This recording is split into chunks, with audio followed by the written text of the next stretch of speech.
आदाब, जय महाराष्ट्र। सबसे पहले हेडलाइंस।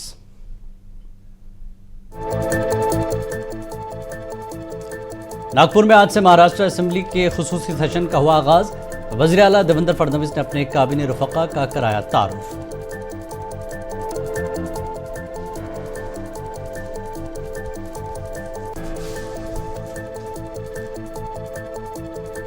महाराष्ट्र की नई काबीना में कम से कम 15 वुज़रा पर बदउनवानी और हिरासानी के है इल्जामात। कांग्रेस लीडर विजय विडोत्रार का बयान।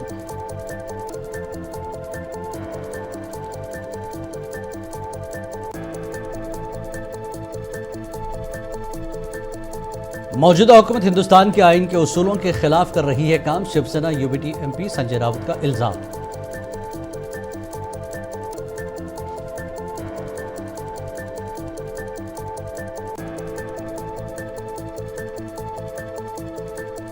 मारूफ तबला नवाज जाकिर हुसैन के इंतकाल पर मुल्क भर में शोक की लहर। मौसीकी की दुनिया के लिए करार दिया गया बड़ा नुकसान।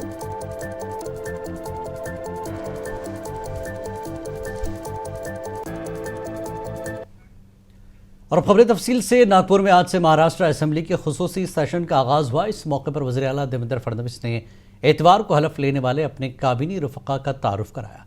वाज़ेह कि नागपुर में मुनक़्क़दा महाराष्ट्र काबीना की तौसी की तकरीब में महायुति के 39 एमएलएज़ ने वज़ारती हलफ लिया। 33 एमएलए ने काबीना के वज़रा के तौर पर हलफ लिया।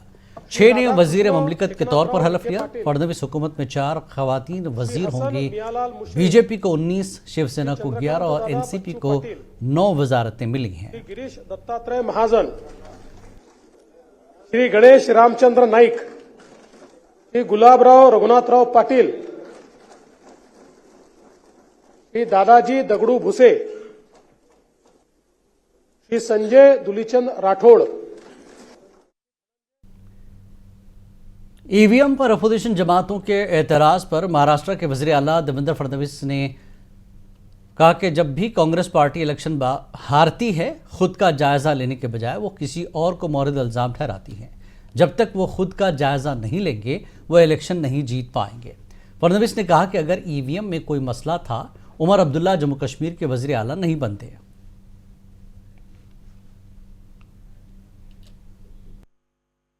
जब भी कांग्रेस पार्टी हारती है तो आत्मचिंतन करने की जगह किसी और चीज पर ठिकरा फोड़ती है।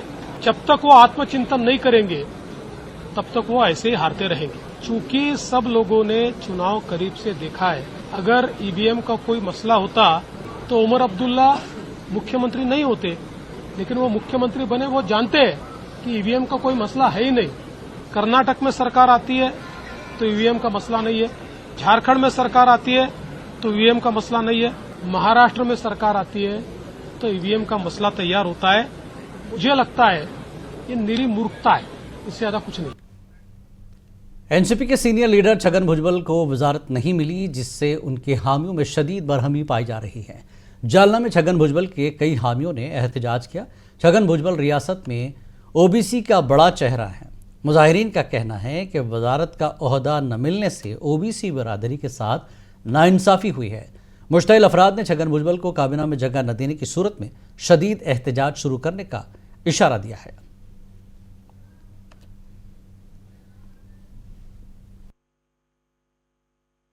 आम्ही नुसती घोषणा नाही केल्या, तर आम्ही अजित पवारांच्या प्रतिमेला जोडे सुद्धा मारलेले आहेत। आमचा उद्देश हा महाराष्ट्रातील जे काही मंत्रिमंडळाचा काल विस्तार झाला, त्या मंत्रिमंडळाच्या विस्तारामध्ये महाराष्ट्रातील 13 महिन्यापूर्वी जे ओबीसी आणि भटके विमुक्त समाजाचा जो एल्गार पुकारलेला होता आणि तो एल्गार सर्वार्थाने आणि ज्यांच्या नेतृत्वाखाली लढला असे भुजबळ साहेब यांचा मंत्रिमंडळात समावेश झाला नाही। त्याचबरोबर अंबड येथे जी एल्गार सभा झाली, त्या एल्गार सभेमध्ये पडळकर साहेब होते, भुजबळ साहेब होते आणि इतर काही महायुतीचे नेते होते। त्यांना सपशेलपणे कालच्या मंत्रिमंडळात बाजूला ठेवले आणि विशेषतः भुजबळ साहेबांना तुम्ही बाजूला ठेवले, याचा निषेध करण्यासाठी आम्ही आज अजित पवार यांच्या शिवसेना यूबीटी के रुकन पार्लियामेंट संजय राउत ने कहा कि मौजूदा हुकूमत हिंदुस्तान के आइन के उसूलों के खिलाफ काम कर रही है। मीडिया से खिताब करते हुए संजय राउत ने कहा कि अदलिया, parliament election commission of India और राजभवन जैसे अहम इदारे आइन के मुहाफिज हैं। उन्होंने कहा कि हुकूमत मुल्क के मफाद में नहीं है।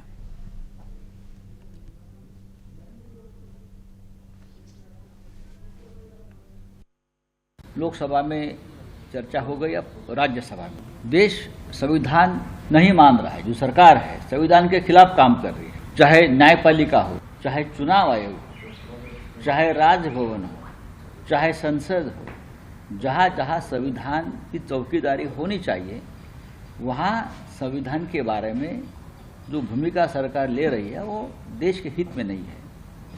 अगर ये सरकार 400 पार कर लेती तो आज संविधान में चर्चा का विषय अलग होता। अब संसद में चर्चा का विषय क्या होता? संविधान बदलना क्यों जरूरी है, उस पर डिबेट होता। लेकिन 400 पार को ब्रेक लग गया, इसलिए हम संविधान पर चर्चा कर रहे हैं। देश की जनता का हम आभार मानते हैं कि आपने ब्रेक लगा दिया, लेकिन हम चर्चा करेंगे। लेकिन जिस देश की न्यायपालिका, चुनाव आयोग जैसी संस्था है, नरेंद्र मोदी जी और अमित शाह के दबाव में काम कर। महाराष्ट्र बीजेपी के सरबराह चंद्रशेखर बावनकुले ने कांग्रेस पर तनकीद करते हुए कहा कि वो अपनी शिकस्त के लिए इलेक्ट्रॉनिक वोटिंग मशीनों को जिम्मेदार ठहराकर आवाम का एतमाद खो चुकी है। उन्होंने मजीद कहा कि ईवीएम पर इल्जाम लगाकर कांग्रेस जीत नहीं सकती।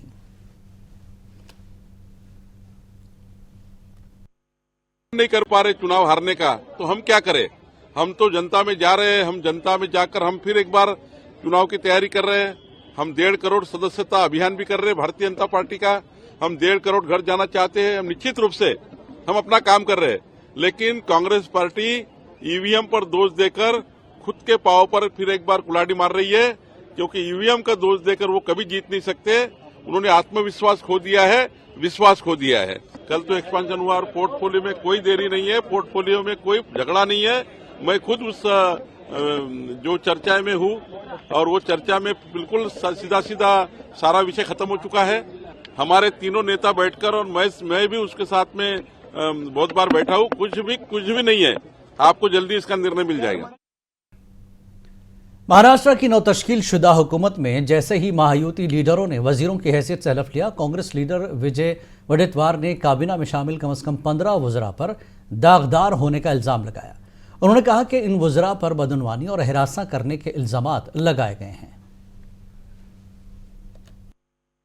नहीं, देखो, मुझे तो ये लगता है कि 2.5 साल क्यों, ये तो मंत्रिमंडल में 15 चेहरे ऐसे कि जिनके ऊपर दाग लगे हैं, करप्शन के, बहुत सारे हरेसमेंट के, बहुत सब क्रिमिनल उनकी पार्श्वभूमि रही है। गुनहगारों को बचाने का काम वो करते, गुनहगारों को साथ लेकर, ऐसे भी मंत्री वहाँ पे हैं। तो ये मेरे ख्याल से तो इतना बड़ा बहुमत मिला है, उनको मैंडेट मिला है, तो 1 साल के लिए ही करो। 2.5 साल की क्यों बात है? 1 साल में बदलते जाओ, 1 साल में बदल जाओ, नया मंत्री को देते जाओ। जो हम लोग घरगड़ी रखते हैं, वो हमारे यहाँ पे खेती में हर साल में एक नया किस खेती के लिए गड़ी रखना पड़ता है, तो ये गड़ी 1 साल के लिए होना चाहिए, मंत्री पर नहीं होना चाहिए, ऐसा मुझे लगता है। और इस गड़ी का काम अच्छा। नांदेड़ जिले के देगलूर में मौलाना अबुल कलाम आज़ाद और उर्दू हाई स्कूल व जूनियर कॉलेज की जानिब से जश्न उर्दू मनाया जा रहा है। मौलाना अबुल कलाम आज़ाद एजुकेशन सोसाइटी की गोल्डन जुबली तकरीबात भी मुनक्किद की जा रही है। इस मौके पर तलबा की एक रैली निकाली गई, जिसे सोसाइटी के सेक्रेटरी शेख मोहम्मद और जॉइंट सेक्रेटरी काजी अंसार अली अरमान ने झंडी दिखाई। इस मौके पर उर्दू ज़रिए तालीम की अहमियत को उजागर किया गया और मादरी ज़बान के तहफ़्फ़ुज़ और उसके फ़रोग़ पर जोर दिया गया।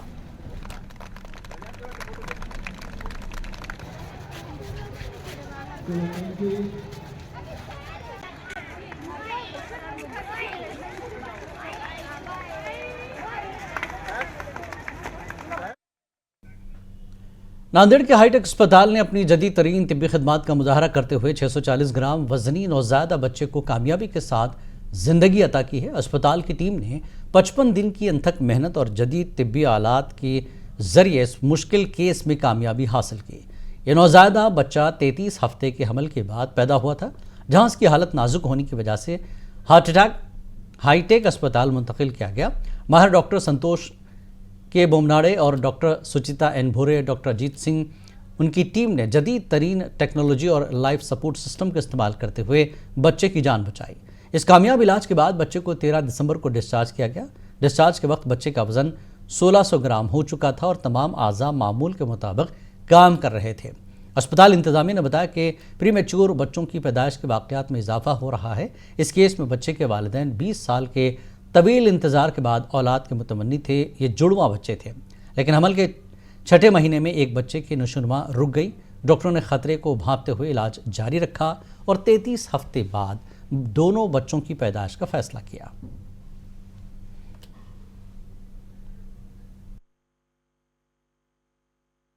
हे पेशंट सुरेखा चौलवाड हे आमच्याकडे मागच्या 2 वर्षापासून ट्रीटमेंट घेतात। त्यांना लग्नाला 20 वर्ष झाले। ते एक साधारणतः 1 वर्षापूर्वी त्यांना प्रेग्नन्सी राहिली, पण आम्ही जेव्हा 1.5 महिन्याचा असताना सोनोग्राफी तेव्हा कळालं की त्यांना जुळे बाळ आहेत। 2 जुळे बाळांची वाढ ही 5 महिन्यापर्यंत व्यवस्थित चालू होती। 5 महिन्यानंतर एका बाळाची वाढ कमी होत होती आणि दुसऱ्या बाळाची वाढ ज्यांच्या डेटप्रमाणे चालत होती। पण असं बऱ्याचदा काही कारण नसताना सुद्धा एका बाळाची वाढ कमी होते आणि एका बाळाची वाढ नॉर्मल असते। त्याला असं काही कारण नसतं।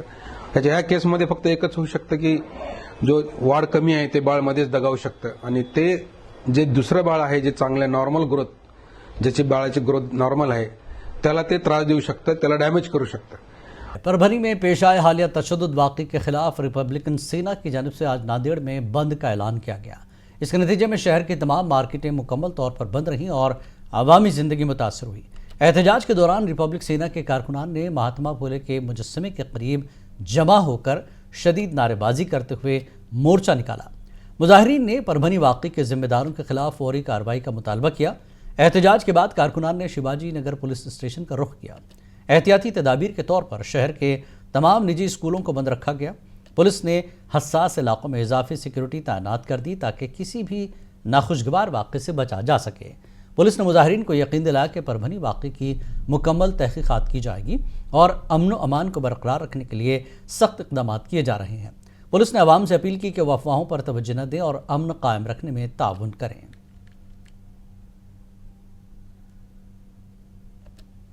कडून जी मोडतोड झाली, विटंबना झाली, त्याच्या निषेधार्थ परभणीमध्ये जो मोर्चा निघाला होता, तर त्या मोर्चामध्ये ज्या पद्धतीनं काही एलिमेंट्स हेतुपुरस्पर घुसले आणि त्यांनी हिंसक कारवाया केल्या, तर त्या कारवाया करणाऱ्या लोकांवर तात्काळ कारवाई होणं गरजेचं होतं। परंतु पोलिसांनी 2 दिवसाच्या नंतर बौद्ध वस्तीमध्ये जाऊन जे 48 तास कोम्बिंग ऑपरेशन केलं, त्याच्यामध्ये अनेक महिला घायल आहेत, त्यांचे डोके फुटलेले आहेत, हाताला फ्रॅक्चर आहेत, पायाला फ्रॅक्चर आहेत। त्याचबरोबर जे आहे ते सोमनाथ सूर्यवंशी नावाचा जो तरुण आहे, तो PCR मध्ये म्हणजे पोलीस कस्टडीमध्ये त्याला मारहाण केल्यामुळे उधर मालेगांव में भी डॉक्टर BR अम्बेडकर के पैरोकारों ने परभनी तशद्दुद पर एहतजाज किया। मुजाहिरीन ने दिल्ली हैदराबाद हाईवे को जाम किया। मुजाहिरीन ने परभनी में पुलिस हिरासत में एक शख्स की मौत पर बरहमी का इजहार किया।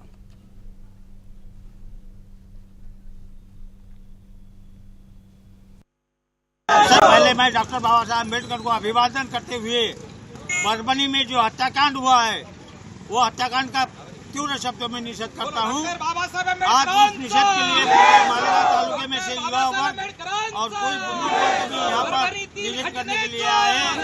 हमारा ये कहना है सोमनाथ सूर्यवंशी का जो निधन हुआ, जो शहीद हुए छोटेवंशी, उन्हीं को पुलिस ने अरेस्ट करने के बाद दवाखाने में जब लेकर गए थे, दवाखाने में फिटनेस सर्टिफिकेट लेने के बावजूद दवाखाने वालों ने झूठा सर्टिफिकेट दिया और उसको पुलिस हिरासत में भेज दिया।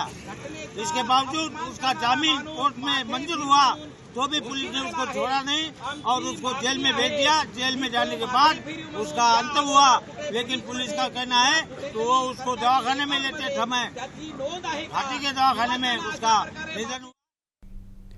बारामती में भी परभनी मामले पर बंद मनाया गया था। शहर की दुकानें और कुछ दीगर तिजारती मराकज़ बंद रहे। इस दौरान हसास मकामात पर पुलिस एहलकारों को तैनात किया गया था। वाज़ेह है कि परभनी में हालिया दिनों डॉक्टर अम्बेडकर के मुजस्समे को नुकसान पहुंचाने के मामले पर तशद्दुद फूट पड़ा था।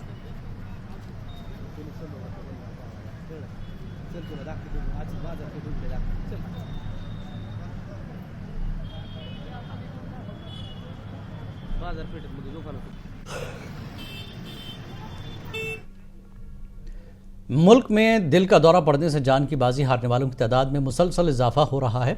माहिरीन का कहना है कि हार्ट अटैक के वक्त मरीज को फौरी तिब्बी इमदाद की ज़रूरत होती है। ऐसी सूरत हाल में CPR देना बहुत ज़रूरी है, जो मरीज़ की जान बचाने में अहम किरदार अदा कर सकता है। इसको जहन में रखते हुए रिव्यू ऐप फाउंडेशन ने रिव्यू CPR ऐप लॉन्च की है। इस ऐप के जरिए आम लोगों को हार्ट अटैक जैसी इमरजेंसी में CPR देने का तरीका सिखाया जाएगा। लॉन्चिंग तकरीब में माहिरीन ने CPR की तकनीक और उसकी अहमियत पर रोशनी डाली। उन्होंने बताया कि सही वक्त और सही तरीके से CPR देने से मरीज की जान बचाई जा सकती है। महाराष्ट्र के थाने में एक शख्स के खिलाफ अपनी बीवी को 3 तलाक देने पर मुकदमा दर्ज किया गया है। पुलिस के मुताबिक मुमरा इलाके के रिहायशी शख्स ने मंगल को अपनी 25 साला बीवी के वालिद को फ़ोन किया और कहा कि वो 3 तलाक के जरिए अपनी बीवी की शादी को मनसूख कर रहा है क्योंकि इसकी बीवी अकेली सैर के लिए बाहर गई थी। पुलिस के मुताबिक बीवी की शिकायत पर शौहर के खिलाफ शिकायत दर्ज की गई है और पुलिस मामले की जांच कर रही है। महिला खौसा मुमरा की रहने वाली है। उसकी 27 जनवरी 2024 में उसकी शादी हुई अली गयूर खान के साथ में कुर्ला में। तब से वो कुर्ला में रहते हैं। अभी वो प्रेग्नेंट है, इसलिए उसके मैके आई है इधर मुमरा में। मैके में सुबह मॉर्निंग वॉक के लिए गई थी वो 10 तारीख को, अभी 10 दिसंबर 2024 को सुबह 7:30-8 बजे मॉर्निंग वॉक के लिए गई थी। उस दरमियान उसके आदमी का, मिस्टर का उसको फ़ोन आया कि आप कहाँ पे घूम रहे। तो उन्होंने बोला कि मैं अकेली मॉर्निंग वॉक के लिए बाहर आई। तो वो गुस्से में उसको बोला कि अभी के अभी तुम कुर्ला आ जाओ। तो बोले कि मैं इस कंडीशन में नहीं आ सकती। तो उन्होंने फ़ोन कट कर दिया। बाद में औरत घर पे गई और उसके मिस्टर का फ़ोन आया। उन्होंने बोला कि तुम स्पीकर ऑन करो, घर में कौन कौन है। उन्होंने बोला कि मेरी माँ बाप है, मैं हूँ। बोले स्पीकर ऑन करो, सबको सुनाना चाहता हूँ। फिर उसने स्पीकर ऑन किया। स्पीकर ऑन जैसे ही किया वैसे उसने उधर से बोला कि मैं तुम्हारे बेटी को तलाक देता हूँ। लड़की ने उसके माँ बाप को लेके तुरंत पुलिस थाने आई और पुलिस थाने 11 तारीख को 11 दिसंबर 2024 को तुरंत हमने गुनाह दर्ज कर दिया है। और मारूफ तबला नवाज Zakir Hussain America San Francisco के एक अस्पताल में इंतकाल कर गए। उनकी उम्र 73 साल थी और वो गुज़श्ता 2 हफ्तों से अस्पताल में दाखिल थे। जाकिर हुसैन के ख़ानदान ने कहा कि एक मौल्लिम, सरपरस्त और उस्ताद के तौर पर उनके शानदार काम ने लातादाद मौसीक़ारों पर अनमिट नक़ूश छोड़े हैं। वो मुनफर्द मीरास छोड़ गए हैं। जाकिर हुसैन के पसमानदगान में उनकी अहलिया और बेटियां अनीसा कुरैशी और अज़बेला कुरैशी शामिल हैं। जाकिर हुसैन हिंदुस्तान के सबसे मशहूर और मुमताज़ क्लासिकी मौसीक़ारों में से एक थे। उन्हें 1988 में पद्मश्री, 2002 में पद्म भूषण और 2023 में पद्म विभूषण से नवाजा गया। 6 दहाइयों पर मुहित एक शानदार करियर के दौरान उन्हें कई बैनुल अक़वामी एजाज़ भी हासिल हुए।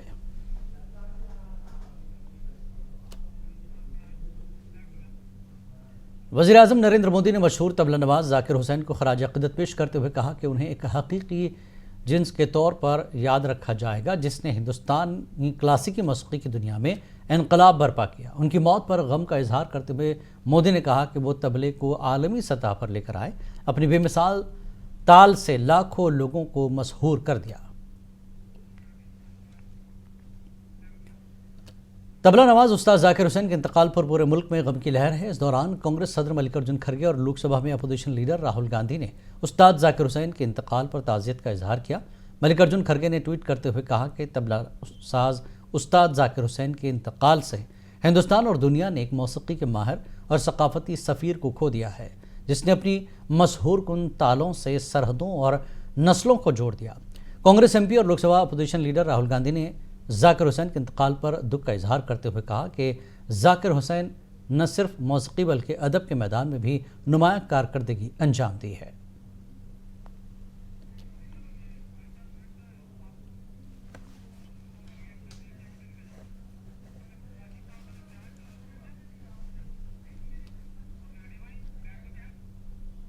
बॉलीवुड से जुड़ी शख्सियात ने भी जाकिर हुसैन के इंतकाल पर शदीद दुख का इजहार किया और मौसीक़ी की दुनिया में उनकी खिदमात को याद किया।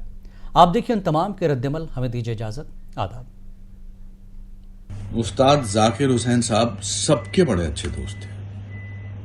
मैं उनको बहुत बार मिला, बहुत खूबसूरती से, बहुत प्यार से, बहुत अदब से और बहुत जेन्युइननेस से मिलते थे। एज ए फनकार उनके बारे में बात करना तो सूरज को दिया दिखाने के बराबर होगा, लेकिन मैंने उनकी बहुत सारी परफॉर्मेंसेस लॉस एंजलिस में, दिल्ली में, मुंबई में देखी। ही वॉज मैजिकल, बिल्कुल एक जादुई फनकार थे वो। And it's too early for him to have gone. Tabla बजेगा, आवाज भी करेगा, लेकिन वो थिरक शायद नहीं हुई, वो जादू शायद नहीं हुआ। दुख है उनके जाने का, बहुत दुख है। दुनिया ने एक ऐसा फनकार खोया है, ऐसा आर्टिस्ट खोया है, ऐसा म्यूजिशियन खोया है, जिसका बराबर का या सारी क्वालिटी, ह्यूमन बीइंग, म्यूजिशियन, ये सब मिलाकर वैसा मिलना बहुत मुश्किल है। देखिए, बहुत ही दुख की बात है, पूरी इंडस्ट्री के लिए नहीं, पूरे हिंदुस्तान के लिए उस्ताद जाकिर हुसैन नहीं रहे। और मेरी तो बहुत अच्छी यादें हैं उनके साथ। मैं क्लासिकल घराने से हूँ और मेरे चाचा जी, पिताजी और कई आर्टिस्टों के साथ जब जाकिर भाई की संगत होती थी तो मैं ज़रूर देखने जाता था। और जाकिर भाई को भी बहुत अच्छा म्यूज़िक बहुत अच्छा लगता था। मुझे याद है कि वैसे तो कई जगह अवार्ड्स वगैरह में या कोई फॉर्मल सी पार्टी में ज़रूर मिल जाते थे जाकिर साहब। आज संगीत जगत के लिए बेहद दुखद समाचार है हम सब के लिए। उस्ताद जाकिर हुसैन हमारे बीच नहीं रहे। हमारे जाकिर भाई, हम सब के जाकिर भाई, जिनको सब लोग अपना मानते थे। वो कलाकार कितने बड़े थे ये सोचने के बाहर है। जितना हम देख पाते थे शायद वो हरदम उससे बड़े थे। सबको अपने पास लाके बिठाते थे। मेरी बहुत सारी यादें पूरी फैमिली के साथ जुड़ी हैं। अब्बा जी के टाइम से मैं उस्ताद अल्लाह रखा खान साहब जी के टाइम से जाता रहा। तौफीक भाई, फजल भाई, सबको ढेर सारी संवेदनाएं। जाकिर हुसैन केवल हिंदुस्तान के कलाकार नहीं थे, वो इंटरनेशनल आर्टिस्ट हो गए थे। हिंदुस्तान के कलाकार तो वो थे ही, लेकिन उठकर वो पूरी दुनिया के कलाकार हो गए थे। जैसे पंडित रविशंकर जी हो गए थे। पंडित रविशंकर जी केवल भारत के नहीं रह गए थे, वो हर देश के कलाकार हो गए थे। ऐसे ही उस्ताद जाकिर हुसैन कमाल के व्यक्ति थे, हंसमुख स्वभाव, बहुत हम्बल। मुझसे 2 साल बड़े थे तो मैं उनके पैर छूता था, जैसे ही मैंने पैर छुए वो मेरे पैर छू लेते थे। ये उनका स्वभाव था। जो इज्जत दे उसको और ज्यादा इज्जत देते थे। Great man. मैं यही कहना चाहूंगा, ऐसा कलाकार दोबारा नहीं होगा। जाकिर भाई हम सब म्यूजिक जगत के लोगों के लिए एक पिता समान थे।